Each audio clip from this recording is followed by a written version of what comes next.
Assalamualaikum warahmatullahi wabarakatuh.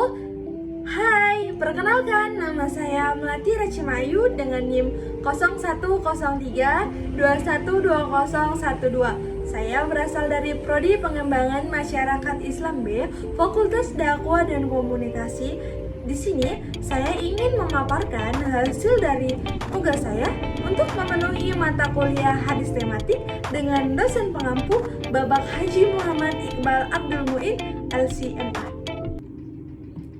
Pertama-tama kita masuk di pendahuluan, yaitu pembahasan kita yang pertama adalah pengertian metode hadis tematik, dan yang kedua hadis manusia makhluk sosial, dan yang ketiga hadis berkenaan dengan akhlak, dan yang keempat hadis percahan atau perselisihan umat Islam, dan yang kelima hadis tentang siapa yang melihat kemungkaran hendaklah mencoba dan merubahnya. Yang pertama adalah pengertian hadis tematik. Hadis atau sunnah adalah segala sesuatu yang dinisbatkan kepada Nabi Muhammad SAW, baik berupa perkataan, perbuatan, ketetapan maupun sifatnya, baik sebelum diangkat menjadi Rasul dan sesudahnya. Secara epistemologi, hadis sebagai sumber ajaran Islam setelah Al-Quran, sebab ia merupakan bayan atau penjelasan terhadap ayat-ayat Al-Quran yang masih global. Bahkan secara mandiri, hadis dapat berfungsi sebagai menetapkan suatu hukum yang belum ditetapkan oleh Al-Quran. Selain itu, Al-Sunnah oleh Yusuf Qaradawi adalah penafsiran praktis terhadap Al-Quran, implementasi realitas, dan juga implementasi ideal Islam. Pribadi Nabi Muhammad SAW adalah merupakan penafsiran Al-Quran dan pengejawantahan Islam. Keberadaan hadis tidak hanya mewarnai masyarakat dalam berbagai kehidupan, terutama dalam dunia akademisi, akan tetapi juga berguna menjadi bahasan dalam kajian dan penelitian yang menarik, dan tidak hentinya termasuk metode pemahaman hadis beserta aplikasinya.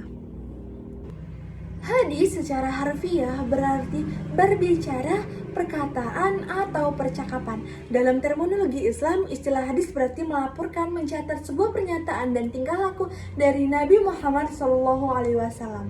Menurut istilah ulama hadis yaitu apa yang diriwayatkan dari Nabi, baik berupa perkataan, perbuatan, ketetapannya, sifat jasmani atau sifat akhlak, perjalanan setelah dia angkat sebagai Nabi, dan terkadang juga sebelumnya, sehingga arti hadis di sini semakna dengan sunnah. Dengan kata lain, hadis menurut pengertian bahasa mempunyai beberapa arti, yaitu jadid, sesuatu yang baru, lawan kata dari qadim, sesuatu yang lama.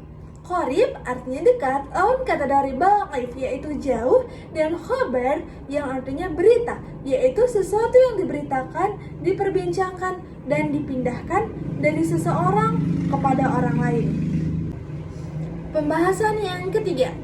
Di sini saya akan memaparkan satu hadis manusia makhluk sosial yang berbunyi A'udzubillahi minasyaitonirrajim. Bismillahirrahmanirrahim. Al-mu'minun alladhi yukhalitun nasu wa yasbiru qala adahum khairu minal mu'minin alladhi yukhalitun nas wa la yasbiru qala adahum, yang artinya seorang mukmin yang bergaul di tengah masyarakat dan bersabar terhadap gangguan mereka lebih baik daripada seorang mukmin yang tidak bergaul di tengah masyarakat dan tidak bersabar terhadap gangguan dari mereka. Hadis riwayat Bukhari dalam Adabul Mufrad. Di sini saya akan menjelaskan substansi dari hadis manusia makhluk sosial. Manusia adalah makhluk individu sekaligus makhluk sosial. Sebagai makhluk individu, ia memiliki karakter yang unik yang berbeda satu dengan yang lainnya. Bahkan, kalaupun merupakan hasil cloning dengan pikiran dan kehendaknya yang bebas, dan sebagai makhluk sosial, ia membutuhkan manusia lain, membutuhkan sebuah kelompok-kelompok dalam bentuk yang minimal yang mengakui keberadaannya, dan dalam bentuk yang maksimal kelompok di mana dia bergantung kepadanya dan harus memiliki sifat yang sabar dan bisa menahan emosi, dan seorang mukmin yang mulia adalah mukmin yang mau bergaul dengan mukmin yang lainnya. Hadis yang kedua tentang akhlak. Bismillahirrahmanirrahim. Rasulullah sallallahu alaihi wasallam qala inna likulli dini khuluqa wa khuluqa Islam haya, yang artinya dari Anas bin Malik radhiyallahu anhu, Rasulullah sallallahu alaihi wasallam bersabda, sesungguhnya setiap agama memiliki akhlak dan akhlak Islami adalah rasa malu. Hadis riwayat Ibnu Majah. Dari substansi hadis tersebut yaitu Rasulullah sallallahu alaihi wasallam telah mengajarkan umatnya bagaimana berakhlak yang baik. Akhlaknya yang mulia selalu menyertakan pendapat yang baik. Dia tidak pernah melakukan hal-hal buruk, berperilaku kasar, dan tidak pernah berteriak. Dari hadis di atas telah kita pahami bersama bahwa umat Islam haruslah memiliki akhlak yang baik serta memiliki rasa malu. Selanjutnya hadis tentang perselisihan umat Islam yang berbunyi Bismillahirrahmanirrahim. An Abdillah bin Amri wa qala Rasulullah sallallahu alaihi wasallam la ya'tiyanna ala ummati mata ala bani Israil hazwan na'li bin na'li hatta in kana minhum ma ata ummahu alaniyatan lakana fi ummati man yasna'u dhalika wa inni bani Israil tafarraqat ala taini wa sab'ina millata wa taftariqu ummati ala thalathi wa sab'ina millata kulluhum finnari ila millatan wahidatan. Qalu wa man hiya ya Rasulullah? Qala ma ana alaihi wa asbi, yang artinya dari Abdullah bin Umar radhiyallahu anhu, dia berkata, Rasulullah shallallahu alaihi wasallam bersabda, sungguh umatku akan ditimpa oleh apa yang telah menimpa Bani Israel, persis seperti sepasang sandal, sehingga jika di antara mereka ada yang menjinahi ibunya terang-terangan di kalangan umatku, benar-benar ada yang akan melakukannya. Dan sesungguhnya Bani Israel telah bercerai-cerai menjadi 72 agama, dan umatku akan bercerai-cerai menjadi 73 agama, semuanya di dalam neraka kecuali satu agama. Para sahabat bertanya, siapa yang satu itu wahai Rasulullah?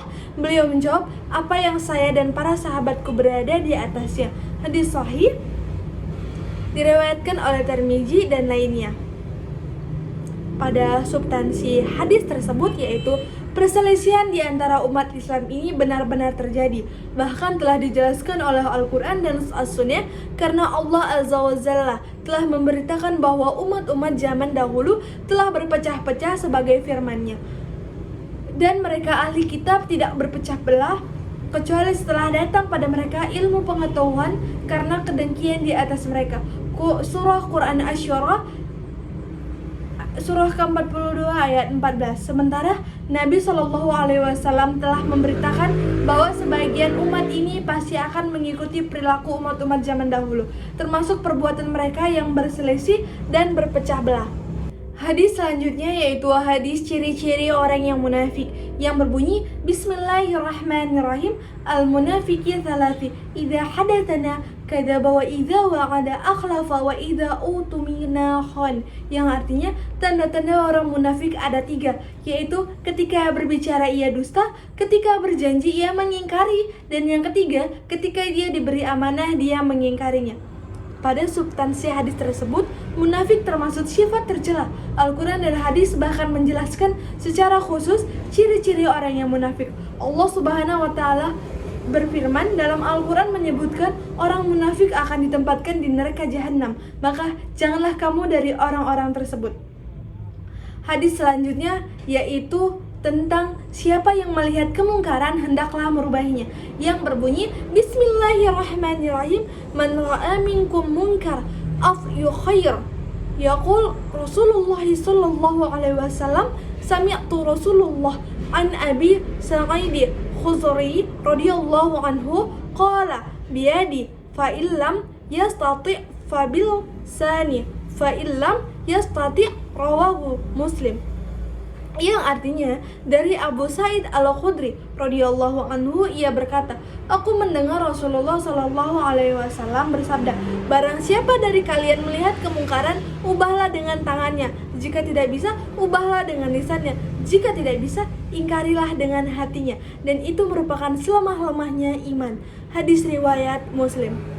Pada substansi hadis di atas, yaitu mengingkari kemungkaran itu sama dengan menasihati, bukan menjelekkan. Mengingkari kemungkaran itu berdasarkan apa yang kita lihat, bukan dari tajassus atau mencari-cari aib orang yang beriman. Hendaklah mengajak yang baik dengan cara yang baik dan tidak mengingkari kemungkaran dengan cara yang mungkar. Masalah khilafiyah tidak diingkari dengan meninjau, khilafnya kuat sehingga tidak boleh mengatakan pada yang berbeda dengan kita sebagai yang menyelisih sunnah. Orang yang kita kira terjatuh dalam kemungkaran menganggapnya masih boleh. Hanya itu yang dapat saya paparkan dari materi kali ini. Kurang dan lebihnya saya mohon maaf. Saya Melati Najmayut pamit undur diri. Wabillahi taufiq wal hidayah. Wassalamualaikum warahmatullahi wabarakatuh.